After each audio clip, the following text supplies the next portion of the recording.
Blog Talk Radio.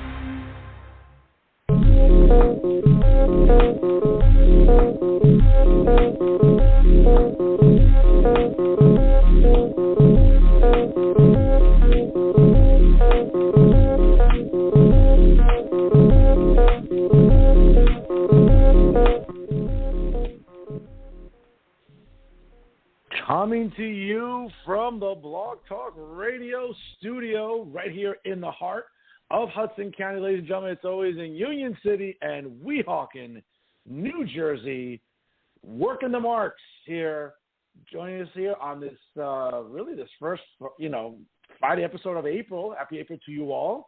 Ladies and gentlemen, I am New Jersey's premier journalist, Fernando Uribe, and he is New Jersey's premier wrestling analyst, the great Patrick Rivera. What's going on, PR? Not much, man. Just chilling. It's PR, the PR superstar, and I'm here to chop it up. All things wrestling, sports entertainment, and Professor Veer is here. Oh, God help us. Well, we'll get to that in a moment, but folks, we appreciate you tuning in here as you do. On all social media platforms. You can check out previous episodes at www.blogtalkradio.com/workingthemarks. Shoot us an email. Tell us what you like about the show, what you don't like, which I doubt is very, very evident at all, if anything. But you can write to us, ladies and gentlemen, workingthemarks@gmail.com. Don't forget to like us on Facebook. Follow us on Instagram at working_the_marks. And, of course, on Twitter, follow us as well at working_marks. Pat, I got to tell you, man, to our audience, of course, happy April to everybody. And certainly, again, Easter coming around the corner, so I'm excited. A little bit Easter break for everybody. But wrestling, and we never take a break right here on the show as we have a lot to talk about. Last weekend, WrestleMania 38, the most stupendous WrestleMania, from AT&T Stadium in beautiful Arlington, Texas, in the suburbs of Dallas. Great, great card, brother. I got to tell you, man, all things considering, as we're trying to get back to normal, seeing 75,000 plus people on night one, 77,000 plus people on night two. Hey, I think it was a great turnout. Despite what haters want to say on the internet, Vince McMahon keeps making gate and, let's be honest, putting on good shows. And that's what we saw last weekend in Dallas. So let's start with night one here. What stood out for you, man, for night one at WrestleMania 38? Well, before I jump into anything, this goes out to the people that want to criticize about the gate and whatnot. You have to account for the fact that you didn't have 30,000 European fans that flew in or other fans that flew in from around the world that would have accounted for about 30,000 extra fans that probably would have gotten that attendance over 100,000. So before people want to talk about anything, I think you should kind of take a look at the situation that our world's in and how it affects other people that are not in this great country. That being said, what stood out to me from day one, first of all, I just want to say I did not expect day one to be as stupendous as it was.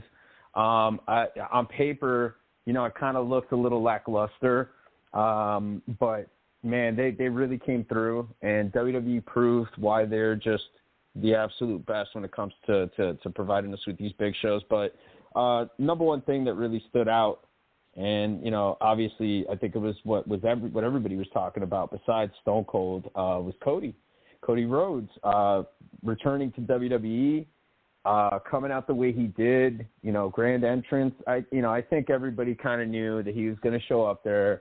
All the dirt sheet writers spoiled it for everybody. And, it was kind of known internally that Cody would be there. And he really didn't disappoint at all. I thought he had a fantastic match with Seth Rollins. I thought he proved that he belongs on the big stage once again. And it was just a fun moment, I think, for everybody, whether you're a worker, whether you're involved with the business or you're a fan. I think everybody really enjoyed it and enjoyed how cool it was. The second thing that really stood out for me was Becky Lynch. Becky Lynch, what a talent. What can I say about Becky that I already don't say about her? That match with Bianca, again, felt special. It felt important. The build was a little meh, for my liking, but, I think they did what they had to do to get to where they needed to get it to. But the match really just delivered, and I honestly thought it was the women's match of the night. And the third thing, obviously I think was one of the things that everybody loved, and that was Stone Cold Steve Austin being back in the ring, competing in a matchup at WrestleMania, having that brawl with Kevin Owens all over the arena. Him taking that his old suplex bump that he used to take in the 90s, that was pretty cool to see. And literally watching him, take about 3 to 4 bumps, I would say, and punch most of the match and brawl most of the match, but not have to dive off of a second-tier balcony or having to blow himself up or set himself on fire or, try and keep up with the young guys. Like, he just went in there, he was Steve Austin, and the fans enjoyed that, and the fans got that. So I think more than him going out there and having a good show for himself, even though he was a little old, even though he was a little blown up at times, the kicks weren't great, but, the kicks were never really particularly great to begin with. And I just think that Steve went out there and kind of gave a blueprint to all of his fellow legends as to, hey, if you want to come back and work a match and get back in here once you're over a certain age, this is how you should do it. And Steve did great, and I got to give him a lot of credit. And those were basically the 3 things that really stood out to me from night 1 at WrestleMania. I got to tell you, man, I'm with you about Austin. I think that, there was still a lot of speculation going on as to what was going to become of the KO show. Was it just him going out there in a talk show segment, talking some trash, kind of, sticking up for his home state of Texas? In fairness, just not to cut you off there, but sure. I mean, look, you're putting Steve Austin in the main event at WrestleMania. You better deliver a match. Nobody's going to sell up for a KO show. You know what I mean? Oh, absolutely. And I think when for weeks, we had not seen Austin on TV. There was no build-up per se, other than Kevin Owens running down the great state of Texas, and certainly once Owens came out, sat in the chair, went through the normal heel type of promo. Let's be honest. We said, okay, well, at some point we're going to hear the glass break. Austin's going to come out, and let's be honest, has anyone ever been as over as Steve Austin? I mean, he's been away, for years now. Yeah, he shows up in the Broken Skull session. Yes, he obviously does some PR stuff that has a show on USA Network, but the build-up, people were kind of on the internet going crazy. Like, well, what's Steve going to do? And leading up to that moment, you didn't really have an idea what was going to happen. So, of course, in the back and forth, and certainly, Austin had these people in the palm of his hand. His facial expressions, looking at Owens, kind of like running him down, sticking up for the great state of Texas, his home state. And guess what? As soon as Owens said, well, you know what? I want to challenge you to a no-holds-barred match. And the minute Austin turned around and said, give me a damn ref, that was the moment I think a lot of fans, because I know we were out for, last week to watch WrestleMania. We all looked at each other like, wow, this is going to happen. And you didn't really get that going into this. So I think kudos to Vince for building up that suspense, that anticipation. We didn't know what we were going to get. We were going to get maybe a showdown, maybe a war of words.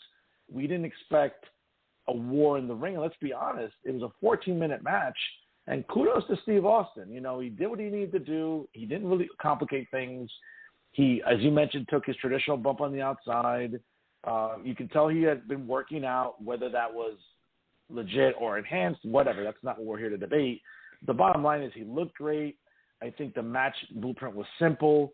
I think Owens obviously worked well with him, kept him safe. There wasn't any egregious bumps or risks that Austin had to take, nor Owens either. And I think it made for a great main event, and it sent everybody home happy, whether you were watching at home on Peacock with the 57 ads during an actual pay-per-view, for the love of Christ, or if you were out watching it, watching the pay-per-view like we were out at a great venue in New York City, Jack Dempsey's. I mean, let's be honest, it sent everybody home happy. I'll mention something else to you about that stood out for me.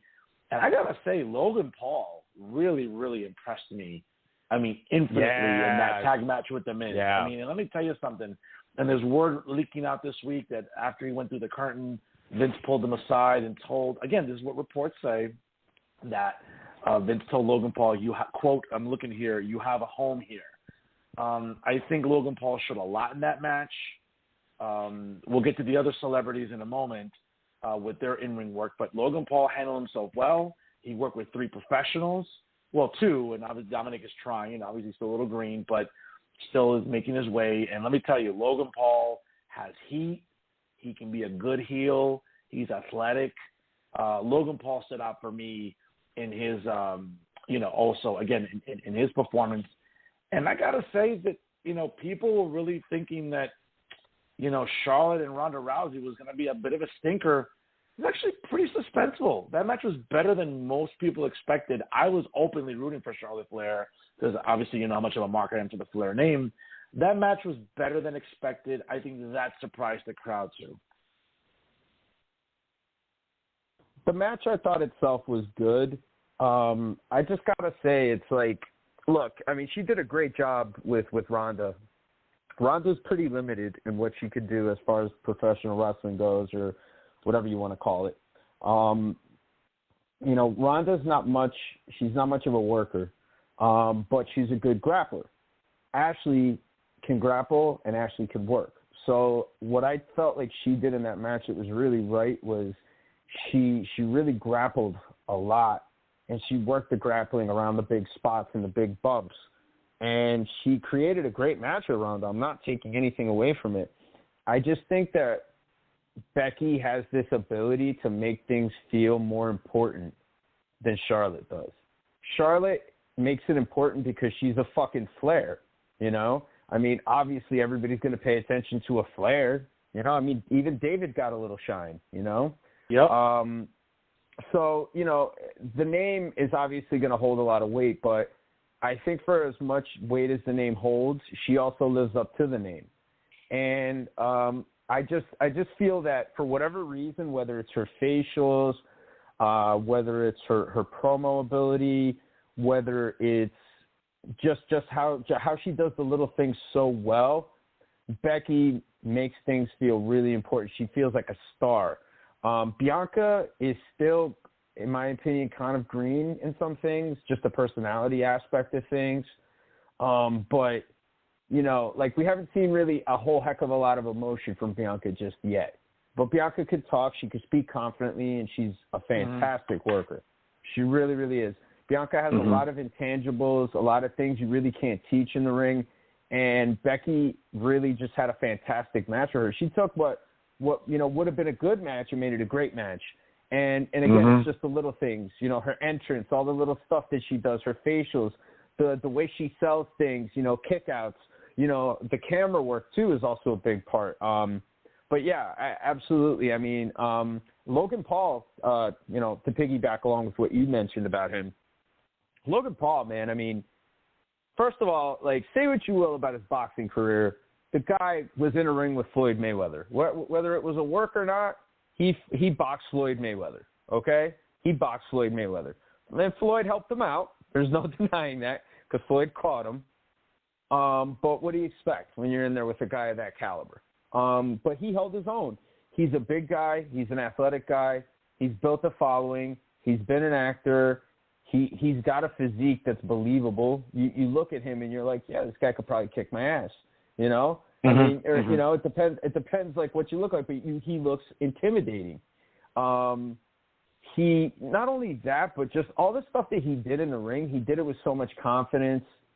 He understood the little things, the little details, letting things kind of breathe, letting the crowd react. When he did the Three Amigos, he didn't fucking rush it. He did it. He did it well.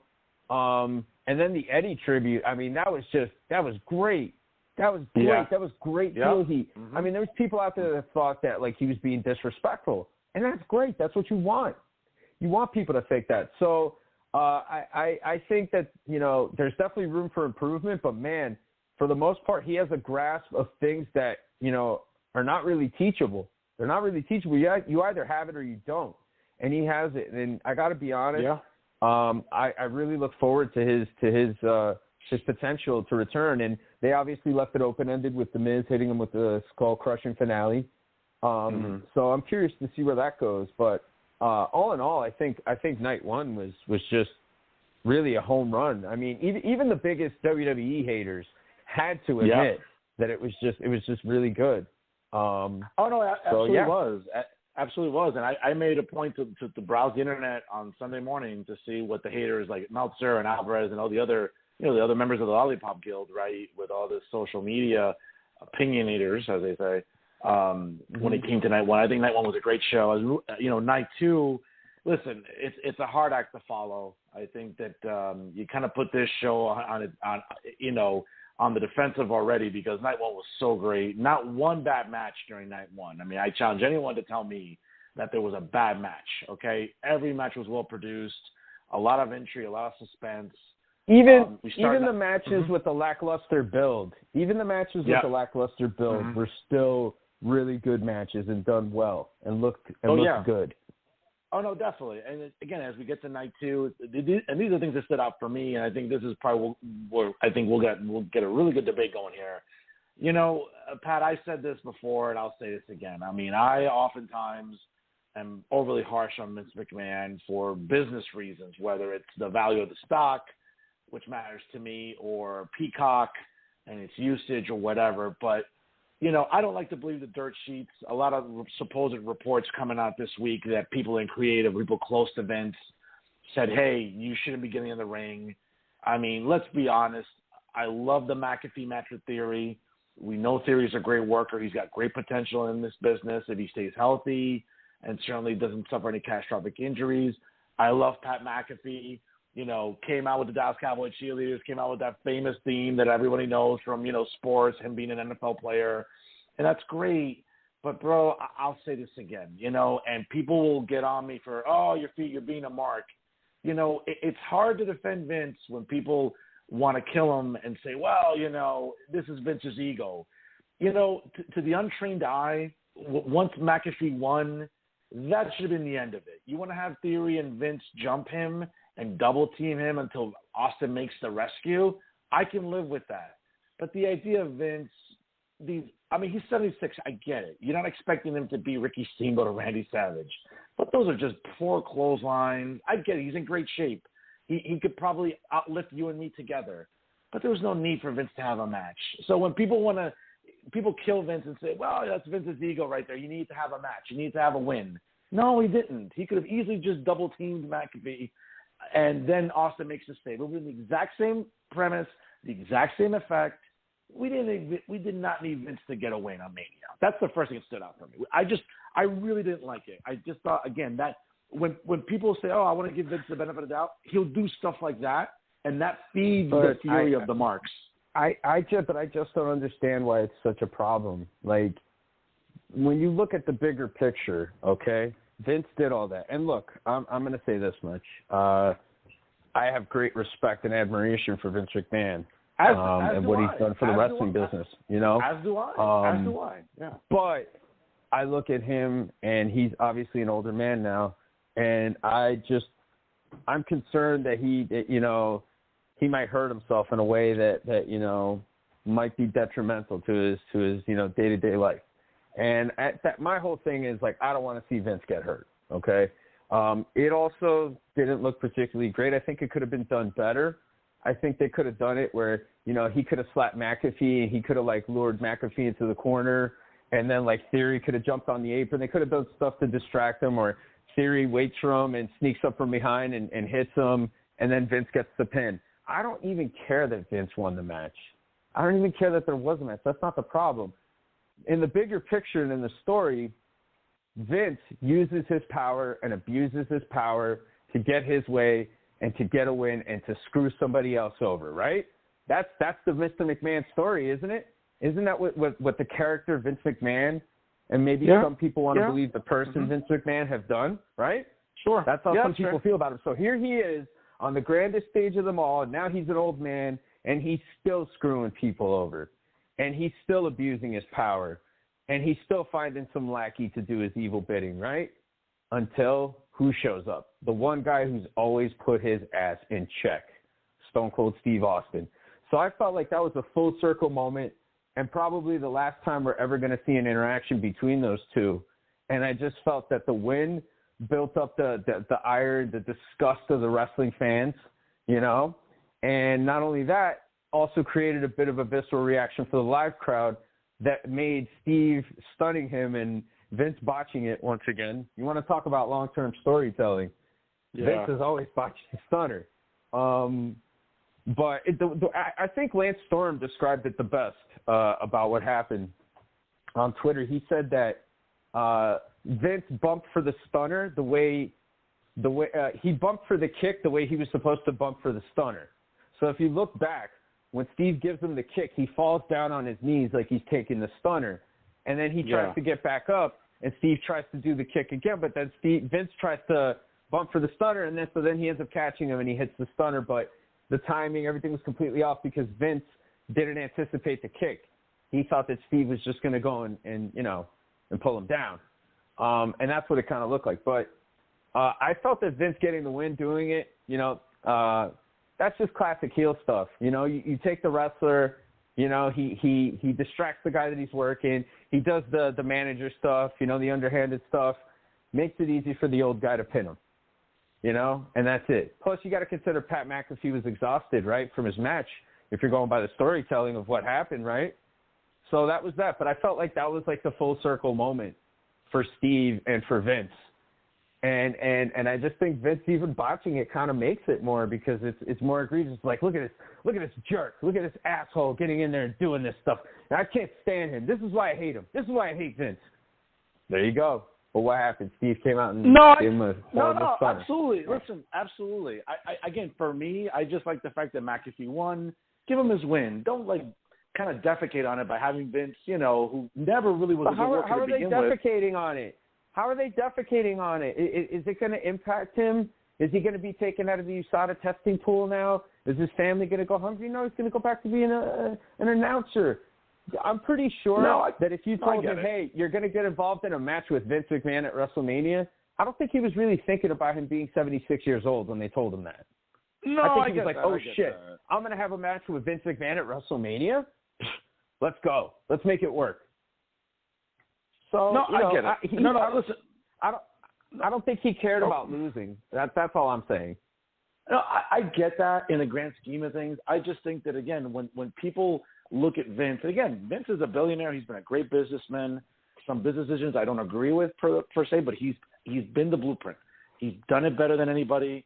No one's ever going to touch Vince in terms of a business model, the way he's produced wrestling for 40 years now. There's no question. I admire Vince as much as you do. There's no question. I just thought that was just unnecessary. And I'm not even going to go with the dirt sheet nonsense that, people around Vince told him not to get in the ring. That's just dirt sheet nonsense. That's just people feeding the marks. And But I mean, we're working the marks right now. Yeah, well, absolutely. But did that, does that win by Vince, does that ruin McAfee's push for you in your head? Is that why you're mad? Do you think there's going to be some sort of imaginary push? I'm just trying to understand why it's such a big problem that he beat him. I can't wrap my head around it. Again, my thing, and this is just the naive part of me as a kid, loving wrestling and always wanting the good guy to win. Yes, at the end, the good guy won because Austin checked Vince once again. And it's probably the last time they're ever going to, have a face-off like that. So you're right, let's enjoy that. Yeah. Maybe we shouldn't nitpick that, and maybe we should look at the bigger picture. I don't know. That's just me. No, that's fine. No, again, that stood out for me. Obviously, that moment, the iconic moment of Austin once again stunning the boss. I gotta say let's be honest, the women's tag team title match, well produced again. I would have preferred Liv Morgan and Rhea Ripley winning. That's fine. Give it to Sasha and Naomi. Again, that's just my personal preference about who I would have liked to have won. But a great match, great production. That stood out for me. And I got to say, though, I got to tell you, man, of all the matches they've had on pay-per-views, and I get it that up until the point about his shoulder or supposed shoulder injury, I got to be honest, man, Reigns and Lesnar have had better matches in their history, in their historic rivalry. And I don't think this one really, for, again, the biggest main event ever, title unification, winner take all. Again, forget about the supposed injury, whatever. We don't know what's going on. But leading up to that, the match was not as good. First of all, the match was not as good as their SummerSlam match a few years ago. It wasn't even as good as their WrestleMania match in New Orleans 4 years ago. So I was that stood out for me a little bit. That stood out for me. Yeah, I agree. I was a little disappointed. I thought that they're really going to go ham in this one. When I saw Brock take off the gloves, I thought there would have been blood. And yeah, I mean, that was definitely disappointing. Getting back to the women's tag title match, I had a feeling it was either going to be Naomi and Sasha or the other face team, Rhea and Liv. But a bit of a stinker, I gotta say, for the WrestleMania main event for day 2, and really the overall WrestleMania main event. That to me was just a bit of a disappointment. It was very tame, the finish. It wasn't really as big as it was hyped up to be. And I felt like maybe they kind of under-delivered. I'm sure Roman's kind of feeling that. I'm sure Brock's kind of feeling that. And I'm sure that they're going to make adjustments to come back a little bit better. I also wanted to take a moment to mention the tag team title match. I think it was a triple threat between RK Bro, Alpha Academy, and the Street Profits. So that one, I thought that was a solid match. Everybody's expecting the big turn from Randy. And, they're just not breaking that up. I mean, I think the merch is selling really good. I think they got a good thing going, and I think that they're going to hold off on pulling that trigger just yet. For all we know, they could probably start it next week. But, I like that they kind of let them have their WrestleMania moment as a tag team. They want to keep that merch coming in. They want to keep that shtick going. And, man, I dug the finish. The Matt Riddle with the springboard RKO off the top. And then Randy with Chad Cable coming down for a big splash or a headbutt. Randy catching him with the RKO and picking up the win. So that was definitely a fun match. And, man, I can't believe we forgot about AJ Styles versus Edge. I was just about to mention that too. Yeah, good point there. Absolutely. What do you think of that one? I'd like to hear your thoughts. Well, it's funny. I was looking at a breakdown this week about how they looked at the matches in terms of length, and it was like the longest match of both nights at 24 minutes and change. It felt longer. It felt not that it dragged. It just felt like longer. It felt like they did a really good storytelling in that match. Again, as a kid at heart, I kind of like to see the good guys win more times than not. I would have liked to see AJ win because he had been beaten down weeks ago. But maybe this is, a longer feud now. Maybe now introducing, Damian Priest, and maybe, the introduction of a stable for Edge. Maybe the fact that, this will prolong a feud a little bit. I would have liked to see AJ get the win, especially after the Concerto shot. But, again, we talk about it a lot off the air, man. What do I know about booking? I know about 2K22 on my PlayStation 4. I know what I like. It doesn't necessarily mean it's going to translate to good booking. So I'm at least I have some self-awareness when it comes to this, bro. Well, that's definitely appreciated, I think. I think it's appreciated in all walks of life. I don't think it's just wrestling at all. And I'm not saying it to sound like some big pro, which I'm not. But yeah, absolutely. I mean, we have to take into consideration sometimes that the people that are doing this for better or worse, and particularly in WWE, have been doing this for a lot longer than we've probably been wrestling fans. That being said, I liked the AJ Edge match. I thought it was good. I thought they paced themselves really well. My only problem was the finish, right? Now, the finish I felt was like a little meh, I don't know. Maybe I just wanted a better finish for that kind of match, But obviously it looks like they're going to be carrying this on. They're probably going to do some sort of a rematch, WrestleMania Backlash.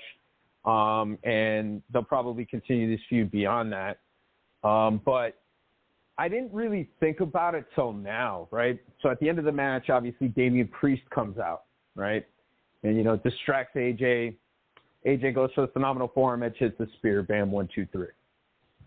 What I remember now, looking back at it, was when Christian debuted for the first time and, they were starting to put the Brood together. There was a match, I believe, at WWF Breakdown where Edge wrestled the late great Owen Hart.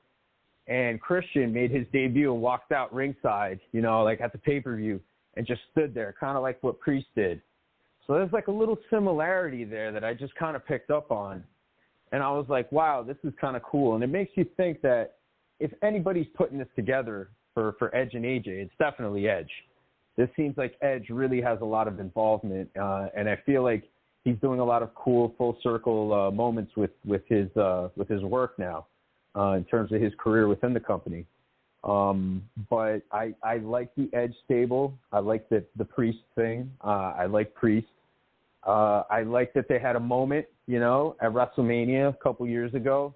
They had that moment backstage where they were talking, and he's like, hey, I'm going to keep an eye on you, and all this other stuff. And now that's coming to fruition. They're doing a thing. Now it's got everybody thinking. And one of the things that it's got everybody thinking is who would be next. And how many people would you put in that stable? I got to know what you're thinking on this one. Who could you see being in Edge's stable? I'll tell you right now. Let's make it a little co-ed here. Let's get Rhea Ripley in there. There's a dark element to her, right? The attire, the persona a little bit. You could tell she was pissed off losing the match, and obviously being a little. I fully anticipate Rhea to do something this Monday to live and be upset because they'll probably lose that match. And she'll just get frustrated and she'll turn. And you know what? I think that'd be a great deal for her. I think a co-ed stable would be great with Edge. And I'll be honest with you, his new theme is even catchy. It's growing on me. I think Damian Priest, not to say he was languishing, but he had his big moment last year with Bad Bunny. And certainly, he had a title run with the U.S. Championship. Had a pretty stout U.S. title reign, too, as well. Let's not forget that. He held the U.S. title for quite some time as well. No, absolutely. Absolutely. I mean, it's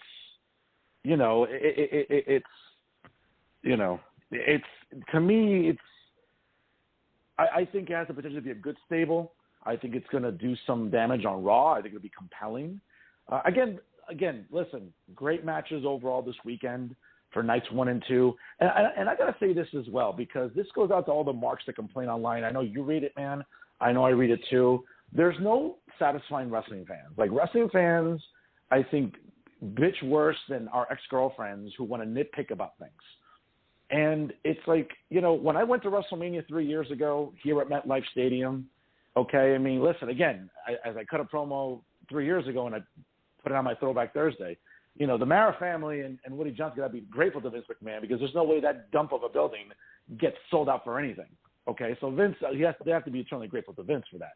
But, 3 years ago, that Mania was about 8 hours long. And I get it. I willfully went there. I paid money. I willingly went there, tailgated, walked in at 5, walked out about 12:40 in the morning after Becky won the championship. Okay, it's WrestleMania. I get it. You're going to be there a while. And people were bitching and moaning. Now it's 2 days, and people are bitching and moaning. I think, I think Vince, just to piss off people next year in L.A., he should make it 3 days. It should be Friday, Saturday, and Sunday, just to piss off people. Because at the end of the day, they're still going to go. They're still going to go fill up SoFi Stadium, Wi-Fi, whatever the hell that place is called over there in Inglewood, California. And you know what? I think they should just do a 3-day event just to piss off people. I would love it.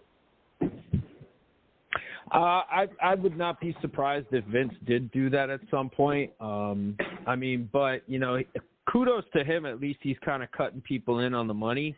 For whatever reason, I guess, he figures he's going to combine, the WWE shows with whatever they're doing for NXT. So he kind of eliminated that element. But, I don't know. I think 3 nights is a little excessive. I think 2 is good enough. But I could see it. I could see something like that happening. I don't rule anything out when it comes to them. Getting back to the Edge stable thing, though, I really think Rhea would be a great addition. I agree with you on that. And I also kind of feel that Matt Riddle turning on Randy Orton, RKO and Randy Orton, and going with Edge and being a part of his stable really adds to Edge and Randy Orton's feud, which was, it did generate what some people, what marketing calls the greatest professional wrestling match ever, some people might say. And I just feel like this adds another element because now it's Edge and his protege, or his proteges, going against, Randy and, well, his protege, you know. So we could do something there, and I think that would be an interesting story. And I think that it would be cool because you could turn Matt Riddle serious. You can make him a heel. Now you make him an ass kicker. No more of the bro, no more of the Jeff Spicoli stuff. That's out the window. And now you make him a killer, and that's a way to do it.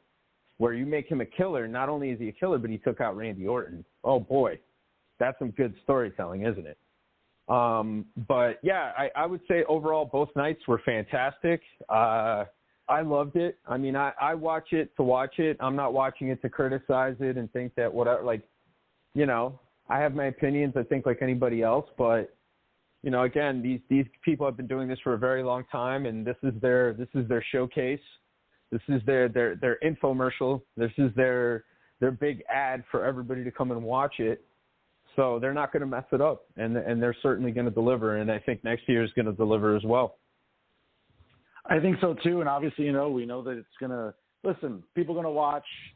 Pro wrestling fans and Vince McMahon is the most toxic relationship in the history of civilization, probably going back to Adam and Eve, once Adam took a bite of the apple. I mean, I think it even beats that one. So, you know, I think that's just the way it works with wrestling fans. That's never going to change anytime soon, Pat. Let's get to some news here. Obviously, the news feeds on the internet and obviously social media, the dirt sheets, journalists everywhere in pro wrestling. I've been talking about this Nash Carter incident, obviously, a member of MSK, the former NXT World Tag Team Champions. Those titles have been vacated, according to WWE. A press release was issued today. It's funny, man. It's stuff like this that kind of makes you wonder about people in their private lives and what could leak out. And sometimes, you know, you take pictures in private thinking it'll never leak and it'll never, ever see the light of day. It's stuff like that can come back to haunt you. Allegations of domestic violence, infidelity, potentially, not allegedly, not confirmed, allegedly. This just has a really sad soap opera smell to it, and it shows with Nash Carter being released this week. Again, one of the better workers. MSK has been one of the better tag teams in NXT for more than a calendar year now. He definitely has some talent. I think his partner is a little bit better, a little bit more of the complete package. But I mean, look, at the end of the day, I'm not going to really chime in on either side. I hope that both people get whatever help they need to, you know, resolve whatever it is they're trying to resolve. But yeah, I mean, look, you know, you got to be careful. I think we all have to be careful, you know, myself included. You know, you never know what jokes, what things you might have done or said or whatever that in nature were harmless or in action were harmless, and they come back and bite you right in the keister. But in regards to Nash Carter's situation, from what I understand and from what I've read and been following on the absolutely 100% reliable Twitter, she and Nash had separated for some time. They were going to counseling to try and work out, you know, their situation. And unfortunately, they weren't able to work it out after one session, and they had ended up separating. She was living somewhere else. He was living in Florida with his tag partner and his wife and their kids. And basically what ended up happening was that he was down there for a month, and I guess she found out that he had been having an affair with NXT superstar Gigi Dolan. And she got really upset about it. And then shortly after, I think she was served with the divorce papers on Monday. So I think the combination of the two things are what led to her releasing the picture. The domestic violence allegations, I don't really want to say anything about that because I don't know. And I'm not going to say anything more than that. But, you know, the picture thing, you know, is definitely really unfortunate. And, you know, look, it's silly stuff, man. It's silly stuff sometimes, I think, that we think is going to be, you know, a joke amongst friends that, you know, comes back to bite you when you have some level of notoriety. So you have to be smart, you know, and I also have to say, aside from that, you know, the Nazis really the biggest losers ever. No thanks. You know, no thanks. But I'm with you, man. This just seems like a really unfortunate incident. A lot of moving parts here. Again, allegations of infidelity, allegations of domestic violence, allegations of straight-out racism, bigotry. This is going to be, listen, I think it's going to make it very difficult to get work for some time. We all know that this can get you canceled real quick. It can get you blackballed. He doesn't have a lot of options right now. Obviously, he can go back to Impact where he started basically in the recent years. Tony Khan is not going to take him in. We all know that how, socially progressive AEW is, how woke they are, whatever. They're certainly not going to employ him. It might take some time for this guy to sort of, recuperate whatever capital he has with his reputation. It might be a while if we ever see this guy wrestle. Not for 2022. It might be a couple of years from now, man. He might have to be doing something else or take indie bookings or something else because right now he's under the microscope and it's a bad blemish on him. Nah, I think he's done. I think he's toast, man. I think he's toast. I mean, dude, like even if the legal stuff, the allegations of domestic violence, everything else, if all that gets resolved and whatever, let's say, he's cleared of whatever, okay, fine. Or whatever the situation is that works on his favor, fine. You know what I mean? These things happen. I think he'd be able to find work even after that. The picture, whether it's a joke or not, I mean, dude, it's a tough sell to your locker room. It's a tough sell to your locker room if you're an indie promoter. It's a tough sell to your locker room if you're Vince McMahon. I don't know. I mean, look, WWE, I think, have people in place that kind of keep tabs on this stuff, that kind of look into this. And I think also, they do their own type of background checks. I mean, Matt Riddle, that whole situation, they knew about that. They knew about the situation with the girl, the allegations and everything else. But, there was other people, too, that had similar situations. And I mean, look at Velveteen Dream. He got released, right? Velveteen Dream got released probably because there was probably something really bad there that they were just like, nah, even if whatever gets worked out, we just can't keep you. So WWE don't generally release people unless it's a serious, serious issue. You know what I mean? Unless it's something that they just cannot sell. And I got to be honest, again, you have to go back there. You have to see your coworkers of every color, probably Jewish, some of them too. And you have to look them in the eye and tell them that you're sorry about that. And even if you are, even if it was a stupid joke, it's just a hard sell. So I'll be honest, I think he's probably done. And,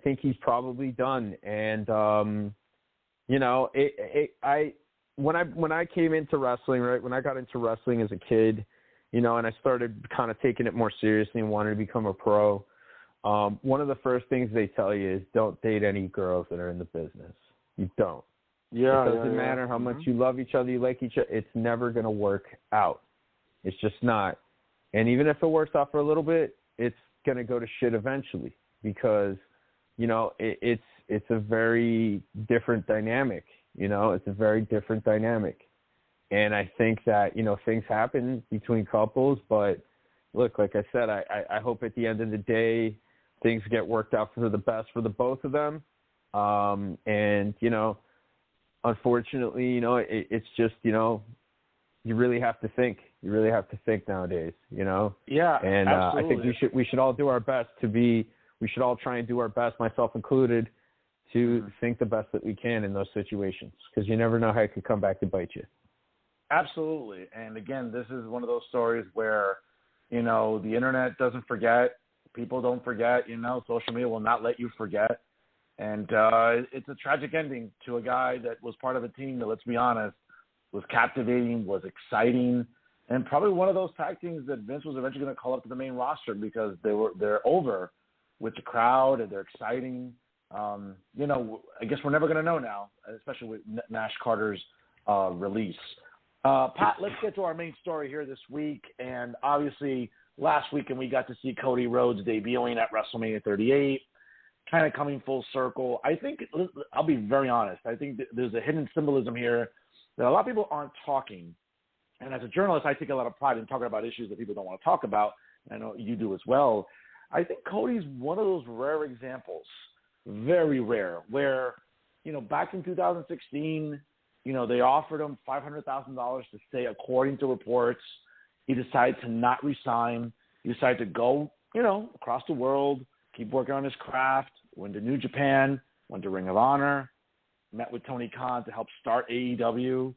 And, he changed his look, changed his gimmick, bleached the hair, got that just gruesome-looking neck tattoo. I mean, that was eventually later, but, early on, he just, bet on himself. I think it's a great story for a guy that made the most of not a second chance, but just to believe in himself and, bet on himself, and he did that. And now he came back to WWE. Vince McMahon saw his value. I don't know the confirmation for sure if it's $3 million, but hey, 6 years ago, Vince wanted to resign for $500,000. He came back. He's making $3 million allegedly. Talk about working on you, betting on you, and coming back to a much better situation where A, he's going to have better production value, B, he's going to have more coherent structure than apparently what we're learning about AEW, and 3, I think, as he's hitting mid-40 soon, there's a good way financially to help set up his family. Brandy, his wife, his new daughter, they may want to have more kids. Who knows? But I think it's a great story about Cody coming back, and I think it kind of begs the question about what other AEW stars could potentially defect and move up in the professional ladder and go to WWE. Who stands out for you right now on the AEW roster? Okay, so I'm not going to go with the obvious ones, right? I'm going to go with slightly less obvious ones. I really see that once her contract is up, I see Jade Cargill going to WWE, and I feel like that will be her finishing school. I think that she'd be able to improve. I feel that she's somebody that can make them a lot of money, and she can make a lot of money. I just think a lot of it has to do with whether she's teachable or not. But she definitely has a lot of confidence. She carries herself like a star. I think if the work could get better, and there looks like she has a grasp of the fundamentals and is willing to improve and apply herself, I think that the sky's the limit for her. She's really gonna do fantastic there. My second one is gonna be Wardlow. I just, for whatever reason, I feel like even though they're pushing him now, they're building him now, they're kind of doing this thing with him now, I just feel that sooner or later he's going to kind of go by the wayside, and he's going to be kind of like slightly forgotten. And even if he does ascend up the card and he's somebody that might get a push, you're never going to know how good you really are until you take it to the next level. And I just think that in his case, even if he ascends up the card and becomes one of their big guys, he could be somebody that could be signed by Vince. Take a look at, former Impact guys, Impact pretty good. EC3, guys like that, Eli Drake, all these guys from Impact, these people that made names for themselves, there, that he was like, hey, wait a minute, Bobby Roode, AJ Styles, okay, I'm going to bring these guys over. So if Wardlow can kind of be something similar in that vein, I could totally see him coming over, and I could see him getting his finishing school there too, because he certainly has a look. I just think his matches are a tad bit redundant. Maybe it's by design with the way they're trying to book things. I don't know. But I see him being a guy that could go over there. And my third one is arguably the biggest wild card out of all of them, and that's CM Punk. I just think that sooner or later, something's going to happen. The bad blood is gonna boil over. Things are going to change, and I just think also that Punk is going to take a look at the hourglass, and he's going to kind of see the sand kind of going on the other side, and he's going to say to himself, hey, wait a minute. I need to go cash in, and I need to make one last big cash out, get myself inducted into the Hall of Fame, have a WrestleMania thing, give myself a WrestleMania main event, and then retire. and that'll be that. And again, I mean, look, we don't know how much of it is gimmick. Is there some truth to his words? Absolutely. He has criticisms just like anybody else does, right? And he's also, was their guy for a while. I can't speak of his experiences. I've never been at that level. I've never been at the level that he's been at. But I think that money really talks. I think that he's going to want to get in on it. And, I think for as much as he has a good working relationship, it seems, with Tony Khan and a reasonable amount of creative control, I think eventually that's going to kind of lose its luster for him. I think Punk is one of those guys that needs to be upset to be able to perform at a very high level consistently. And there's no other place to get upset other than working for Vince McMahon, so the marks tell me, right? Well, I mean, listen, I like your list. I think there's a lot of merit to all of your choices. I think that what stands out for me really is Jade Cargill. I think that, listen, she's not going to get any better structure-wise under the AEW Ring of Honor umbrella. We don't know who's working with her backstage.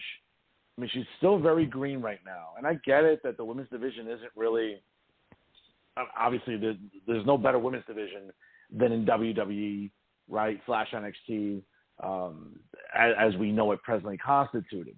So I like your selections. I'll say one that stands out for me, and you may laugh when I say this, but I think there's going to come a point when FTR are going to just exhaust whatever it is they're going to do in AEW. And I think Vince at some point down the line might look at them and say, hey, that they're still a valuable tag team. I love them. I know that, we have a lot of jokes off the air in conversations. I know you call them like a glorified brainbusters. I like that. I like their look. I like their gimmick. I'm a mark for the Midnight Express. I like their variation of the song. I like the way that they kind of like bring back nostalgia with their attire. I get it. It's overbearing. It's gratuitous overselling. But to me, I think that at some point down the line, Vince could definitely bring them back, be a tag team that, maybe towards the end. I mean, he did the same. Listen, let's be honest. He did the same thing with Anderson and Gallows 6 years ago. He kind of brought them in towards the tail end of what was supposed to be, a team that was still marketable. I could see that happen with FTR. That's just my opinion. Another person I think that I could see jumping ship, and, you're seeing her get better. You're seeing her get better in the ring, on the microphone. She's an established star already to some extent, not the women in WWE established, but I think Thunder Rosa has a lot of upside, and I don't know what her age is. I'd have to Google it. She might be in the north side of 30, so I think that works in her favor. I think she's someone that Vince would look at as, hey, she checks off boxes. She's Latina. She, could be sort of one of those crossovers type of stars. I think that's someone that Vince would be interested in. And the third one, I was just thinking about it this afternoon as I was preparing for the show, and this is one that you're probably going to be very, very, very shocked about. I just have to say that I think as he gets older in age, and once he exhausts his time in AEW, I think Vince McMahon could easily bring back someone like Adam Cole and still use him. I don't know what capacity, but could still bring him back at some point when he's on the south side of his 30s, which isn't still for a few more years. I just get the sense, man, that people are jumping to AEW and signing these 2 or 3 year deals with nice money. At some point, that fountain is going to run out of water. And I don't think Tony Khan is going to have that F around money that he did in 2019 when he started AEW. And I think people are going to learn that. And that's why, again, Cody jumped. For the reasons I named, but I think also, too, the fact that Khan wasn't willing to honor his original salary. And I get it, that came with the EVP titles and all that stuff, but if he wasn't willing to pay Cody $2.5 million now, and he wanted to still take a pay cut, Vince is still profitable. He's going to be profitable. I could see someone like Cole jumping down the line because he'll get money. And those are my 3, man. Your thoughts? I could see it. I think all 3 are pretty reasonable. I think we'd also would have to mention the obvious ones like Bryan Danielson. Bryan Danielson obviously is a guy that I think once his contract's up, he's going to go back to WWE. He's going to do one last run. He's going to get the Hall of Fame induction, everything, and then he'll hang it up, or he'll probably end up working in developmental, with NXT or something, which is something I could see him doing. And from what I understand, Cody might have some sort of involvement with something like that later on down the line as well. But Jon Moxley, that's another name I think that jumps out. He's got history with Roman. He's got history with Seth. They could always bring back the Shield for one last run. There's a million and one different things that they could do. Chris Jericho, he's another one I think that really makes you wonder, only because he could get the Hall of Fame induction and maybe get a segment, at WrestleMania or something. And I think that's really, in terms of some of the guys there, I think those are the ones that really, and obviously, MJF. Let's not forget about MJF. MJF to me is a guy that I think he needs to make that next jump. He needs to make that next leap. And look, AEW is fantastic for what it is. AEW is look, it's an alternative for the wrestling fans, which I think that there's been a segment of wrestling fans that have been crying out for an alternative for quite some time. AEW fits that shoe, fits that bill. However, I just think that some of these guys, they look at it and they're like, I want to be working bigger places. I want to be, more. I want to be globally recognized, and I want to be a bigger star. I want to be more than just a pro wrestler. And I think that there's no bigger, better place to do it than WWE. I mean, people could talk about, AEW's got all the 5-star matches and all that stuff. And then you know what? Fair credit to AEW. They do have a lot of 5-star matches. But the importance and the entertainment overall in bulk, it still comes from WWE, whether people like it or not. Oh, absolutely. And just to piggyback on your point right now about that, and listen, I was having this argument on my group chat with my classmates from grad school, which I tell you about off the air a lot. It's really interesting when you look about people defecting, and didn't you find it funny, all the hate that Cody was getting online, especially from all the AEW fanboys and girls, about, he sold out, and look what he did, and look how dishonorable that was. No, let's be honest. And you've said this to me a lot off the air. It's still in its infancy stage in terms of where AEW is as a company. Let's give it 5-7 years when we start seeing maybe some shoot interviews or podcasts and people talking about the backstage environment or the climate in the AEW locker room, and what we learn about Tony Khan as a boss, as a booker, the general manager, the president. I don't know how many titles he has, Jesus Christ. But, it's interesting where you look, people online, especially, the AEW fans, look at Cody as selling out. No, he's doing what's best for him as a businessman. And let's be very fair, we're going to learn this in the next few years, Patrick, where I say this to you often, Shad Khan is the owner of the Jacksonville Jaguars.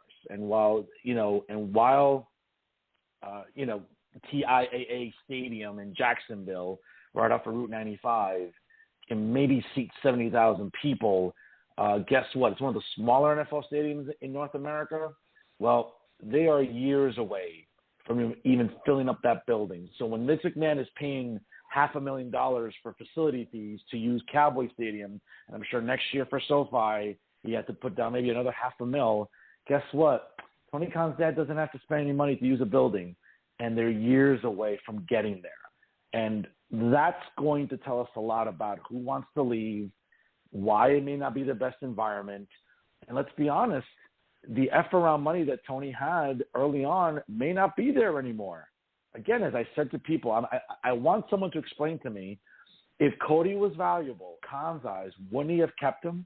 And wouldn't he just say, hey, I'll honor your initial agreement? I think that's all Cody wanted. Hey, just pay me what you hired me at. And when Khan was like, no, I want you to take a pay cut, well, why? Are the revenues not what they're supposed to be at? I know there's a lot of money being put into this new video game that's coming out. He just bought Ring of Honor. I mean, it seems like Tony kind of stretching himself kind of thin there. You know what it seems to me like, Fern? You know what it seems like to me? I just think that he had shiny new toys, and he wanted to play with those. And, those shiny new toys, they kind of fill all of his mark needs. They do. That's what it is. So he's not going to go with the guy that's a tried and true pro that knows the business inside and out, that grew up in the business and loves the business because it is a part of him. As much as breathing air is a part of him, the wrestling business is the same thing. He wanted to choose the shiny new Mark toys and get rid of that guy. And he didn't really feel like he was worth that money. And I got to be honest, you're paying Chris Jericho the same as you're paying Moxley and CM Punk. And CM Punk and Moxley, at least they're going out there and working. Jericho's really not doing that much. And Jericho isn't even worth that money. Jericho should be at $1 million. Christian's making $2 million. Do you know that there's guys on the roster that are making more money than MJF? And MJF's one of the biggest stars in that company. And that's probably why you could tell he sounded upset in that interview. Who knows? Maybe it's a work for all we know. But the bottom line is that if he's seen these people re-signing for these salaries, he's probably thinking, well, when my time comes in 2024, what's Khan going to do? Is Khan going to see my value?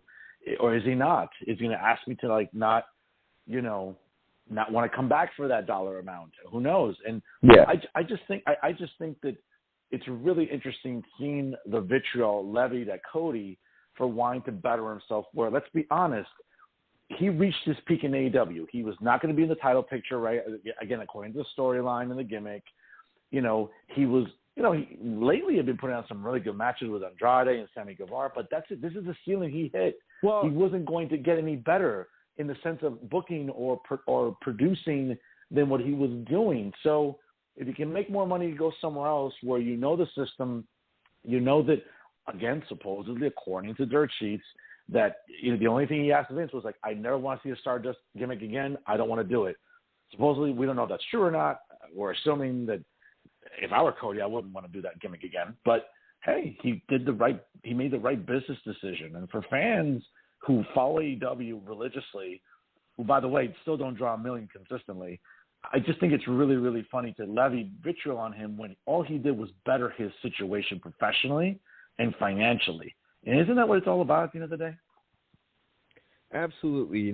It's all about making the most money that you can. I think it's corny for wrestling fans to be that way.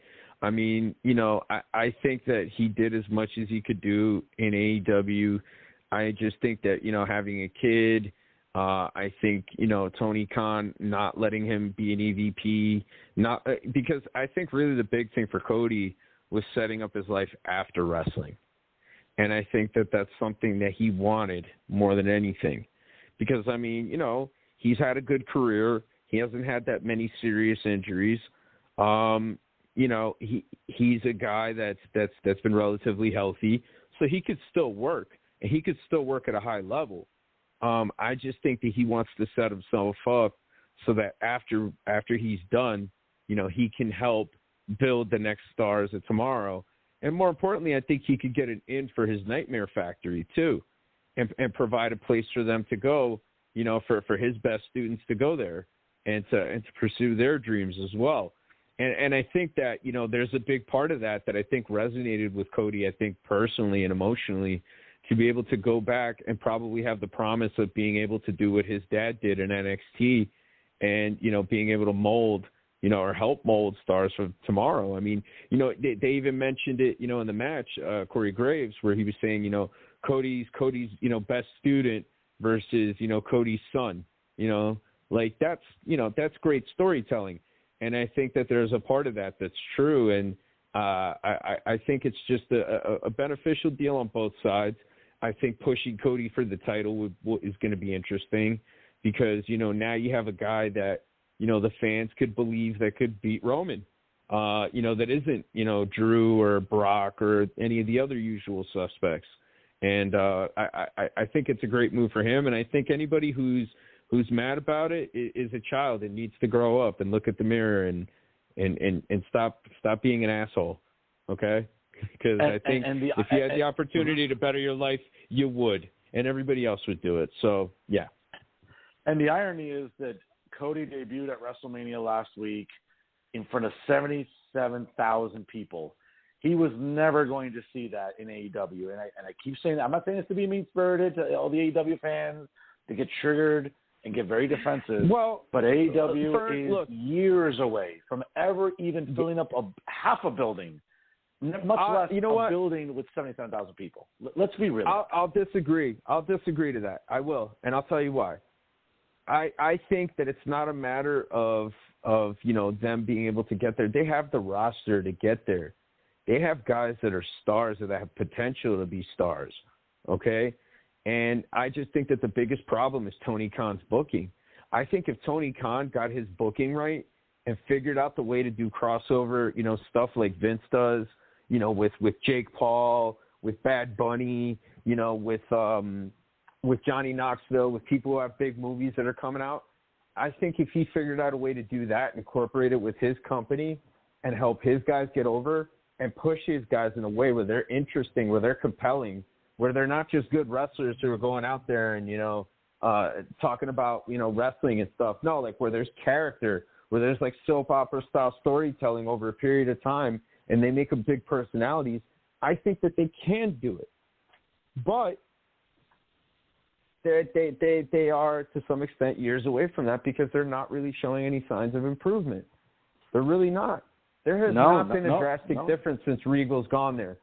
Not yet. Not at all. And again, let's look at the numbers. Again, you know me. I'm a stat fan, and I look at numbers. I'm all about quantitative stuff.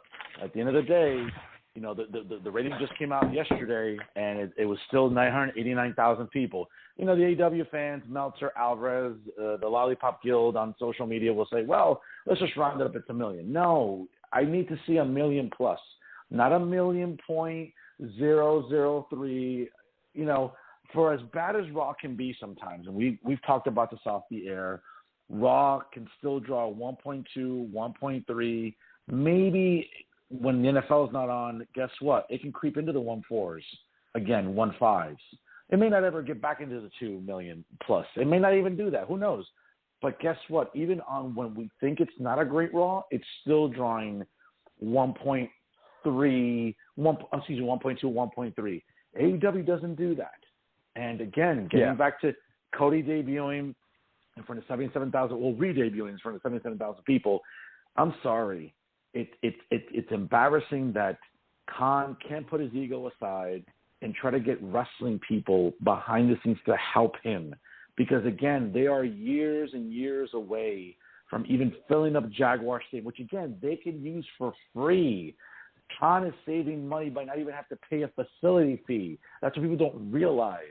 And they are years away, even with this roster, okay? And even whoever they sign or whoever they bring in, whatever, they are years away from ever filling up that ballpark. And that's an indictment of Tony Khan not willing to adjust or maybe transition into something more attractive from a production perspective. And that's going to keep dooming AEW, but fans don't want to hear that. Fans are just, they're young. No, you can't have it both ways. If it's a new company, the bloom is falling off that rose. Okay, sorry, you can't just blame it on it's a new company. Let's give it time to marinate. This is not a calzone, folks. There's not a Let's not complain about the 40-year head start or whatever it was, or 30-year head start. Whatever lines that they like to use as rebuttals. I mean, look. You have to look at it like this. This guy has the money. He has the means. There are people available. That know how to do this job, that can help him, that can teach him, that can improve his company and can get the most out of the talent that he has available. And the problem is that I think he's taking up too much on his own. He doesn't have a grasp and an understanding of how to create a superstar. He might know how to make a cool wrestling character or a cool wrestling persona, but he does not know how to make a superstar. He does not know how to make somebody that people are going to pay to see. He does not know how to make somebody that athletes are going to mark out for. He doesn't have that yet. Well, Pat, to your point about he's not creating stars, the stars on his roster that are the most over are not organically grown, homegrown stars. Okay, it's almost like they sort of use the baseball analogy which, by the way, I'm happy to see our Yankees win today on opening day against the Red Sox in extra innings. But all the big stars that are over in this company are ex-WWE stars. It's not Hangman. MJF being the exception. MJF. Okay. All right, MJF. I stand corrected. One guy compared to it's Brian, it's Punk. I know you're gonna hate when I say this, but he still gets a pop because he comes into a building, mind you, a 10,000 seat building. People that are over with the crowd supposedly, or kind of getting some reaction from the crowd, are not homegrown AEW stars. Aside from MJF, they're all ex-WWE stars. Adam Cole, Punk, Brian, whoever. They get a reaction. Those are not homegrown stars. Moxley, those are not homegrown stars. That's an indictment too. That Khan is not creating. It's funny how people talk about Vince McMahon. Oh, Vince isn't creating new stars. Well, that's what 2.0 in NXT is trying to do. But Khan isn't creating them either. You got to be consistent. If you're gonna attack Vince because you don't think he's creating new stars, well, Khan's not creating new stars. Sammy Guevara is not a star. Sammy Guevara is not a star. Okay. No. Darby Allin is not a star. No. Darby Allin, they had a chance to do something with him. Now he's just another guy. They're not even maximizing what they're doing with him and Sting at all. No. You know, it's just the whole presentation to me is really what's lacking. The idea seems good, but the execution and the presentation it's not working. It's not working. You know, and I think Tony Khan had a golden opportunity to pick up, you know, a lot of disgruntled WWE fans that haven't watched in a while. This will work for you. You know, you're a politics guy. They would be similar to swing voters. You know what I mean? That's what they would be. That's right. They would be swing voters. You know, absolutely. They would be people that you pick up to your side. You know, and I just think that Tony Khan has really failed in doing that. Some of the stuff that he's done is good, but their rating is just treading water. It's just treading water. It's not trending upwards. It's not really doing anything. It's just kind of floating. And people will say, oh, well, they're doing good because they're floating. Okay, they're doing good because they're floating, but you shouldn't be striving to just float. You should be striving to put on the best program that you can with the talent that you have because, look, they have a lot of good workers there. But they're not giving them compelling stuff to do. They're not giving them interesting things to do. And there's a lot of interesting potential matchups there that I feel like they're waiting for because, oh, well, you know, this is a long-term story. No, you got to tell your hot stuff now. You need to grow your audience. You need to grow your audience. And they're still not doing it. Absolutely. Speaking of compelling, we're going to leave it right there, folks. And listen, what we try to do here every broadcast is give you compelling content and some compelling conversation to sort of engage in with your fellow pro wrestling fans. And that's what we try to do here every single time that we record Working the Marks here on Blog Talk Radio. Pat, before we call it a day here on the latest episode of Working the Marks, what are you looking forward to? Again, obviously now since WrestleMania is over, we got Backlash coming up. WrestleMania Backlash, the premium live event? Well, you know what? If I go to Jack Dempsey's in New York City to watch it, it's a pay-per-view. So I might just do that and say I watched the pay-per-view. So yeah, I'm just going to watch it from the comfort of my home on Peacock. So it's a premium live event. There you go. What do you think is, what would you like to see happen coming up this spring here in, whether it's WWE, AEW, whatever? What are you looking forward to this spring? I hope to see some of the top talents in AEW go to New Japan, namely Mr. Bryan Danielson. I hope we get to see Okada against Bryan Danielson because I think it's going to be everything they say it is and some. I'd like to see Moxley go back out there again. I don't really think Punk will do it, but it would be interesting if he did. I definitely look forward to seeing Bobby Lashley and Brock Lesnar meeting up somewhere down the line. I look forward to Matt Riddle and Randy Orton and what's going to happen there. And I'm really excited about Edge's little stable, where that's going to go and how Cody factors into the title picture. Well, great things to run down. I'll just say I'm looking forward to what will happen with Roman, whether or not that's a legit injury. Maybe he's just selling it for the sake of just creating more intrigue now that he is the undisputed Universal Heavyweight Champion. Again, I know you'll laugh because, obviously I'm known as Mr. Impact on social media. I'm kind of curious as what tends to go on now with the next pay-per-view coming up this month. Rebellion, obviously more New Japan stars coming into Impact to work with them.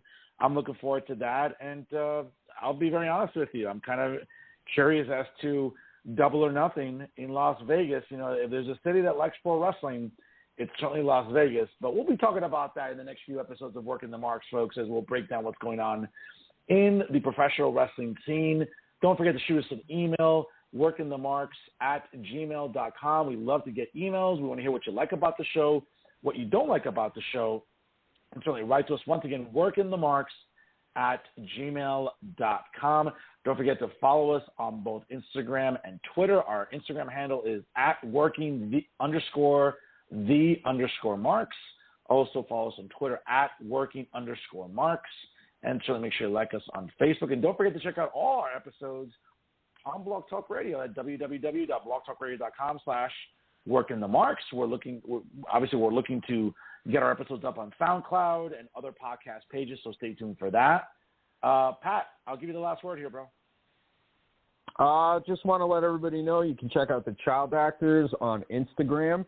And also, the Child Actors will be playing live again back on May 14th, 2022. We'll be at Koromoto, I'm going to anglicize it, and Koromoto in Union City, New Jersey. We'll be playing that evening with Sueo Loco, Palagra, and Mr. Kiboidi. So you can check all those artists out on Instagram, and you can check out the Child Actors on Instagram. And I hope to see some Working the Marks fans out there at the show. It'd be great to chit-chat and shoot the shit on some wrestling.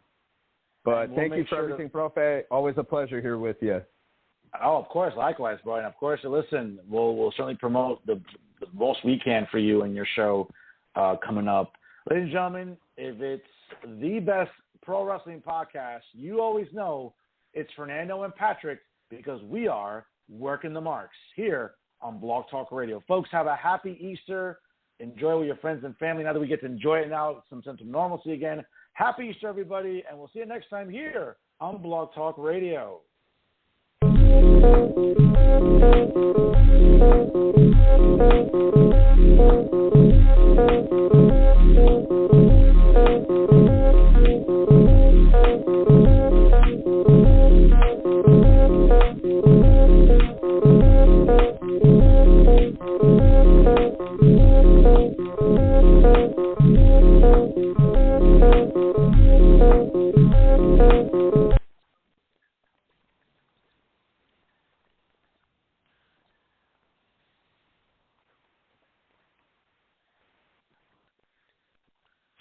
Famcast Media.